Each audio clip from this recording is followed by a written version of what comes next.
Bienvenue à la première de Rester débranché. Et dans mon chez-moi, où on s'amusera à relever les contradictions du système scolaire et de ce qu'on nous y apprend. Nous procéderons par les questions qui fâchent ou QQF, questions que je vous invite à poser en cours et nous verrons avec quel stratagème.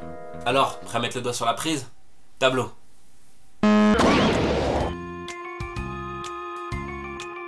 Et oui, nous allons mettre le doigt sur ce sujet-là car si l'histoire était une mode, ce thème-là serait indémodable.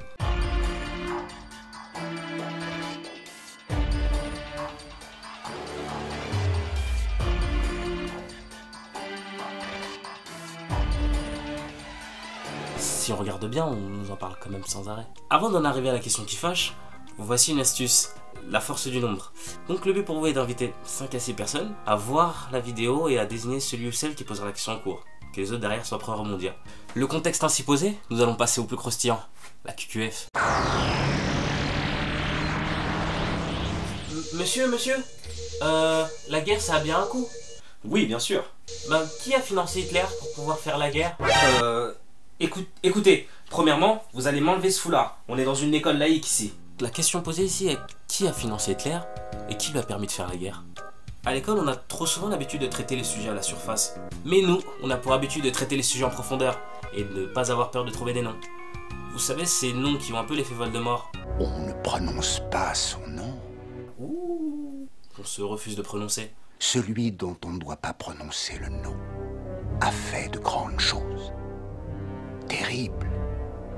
Rothschild, Rockefeller sont les noms qui nous permettront de répondre au mieux à cette question. L'empire des Rothschild est le plus puissant empire financier qui ait existé et il est en mesure de contrôler les gouvernements dans les coulisses.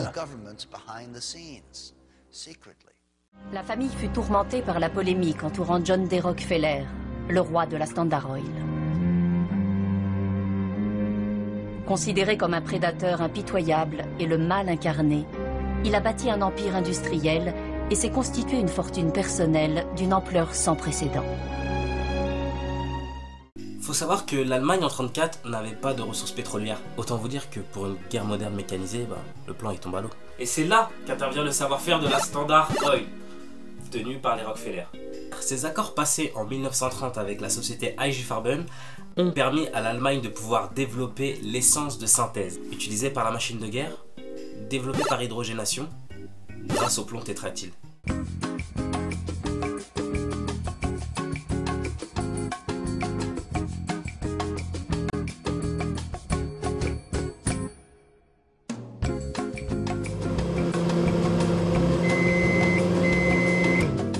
La Standard Oil n'a pas été la seule firme américaine à avoir affiché ses ambitions. Dès lors, on retrouvera American IG, qui a produit des matériaux de guerre, la firme Dupont, qui ont répondu à un besoin de plomb tétraéthyle. On a la firme ITT, qui produisait des avions, Focke-Wulf, General Electric.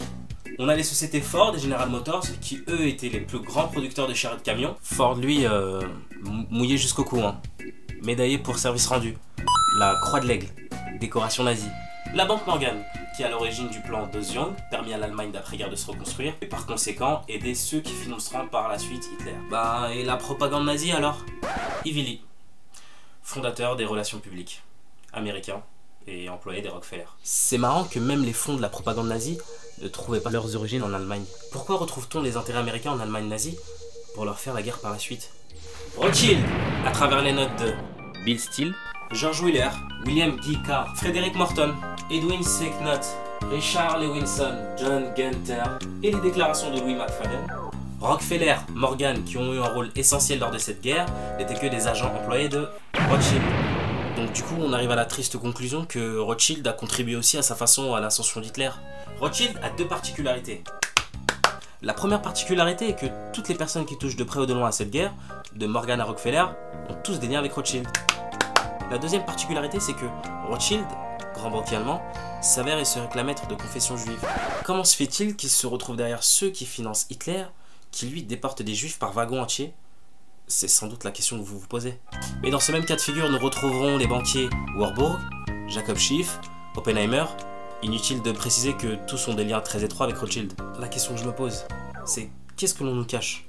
Et comment se fait-il que ces noms, Rockefeller, Rothschild, sont pour la plupart jamais enseignés dans les établissements scolaires? Lorsque vous tapez sur le net Rockefeller Finance ou encore Rothschild Finance, on voit quel nom affiche la saisie automatique. Sur ce, c'est à vous de choisir. Soit vous choisissez la pilule bleue, désolé, ou vous choisissez la pilule rouge. Et c'est à vous que je donne rendez-vous pour le prochain Restez débranchés.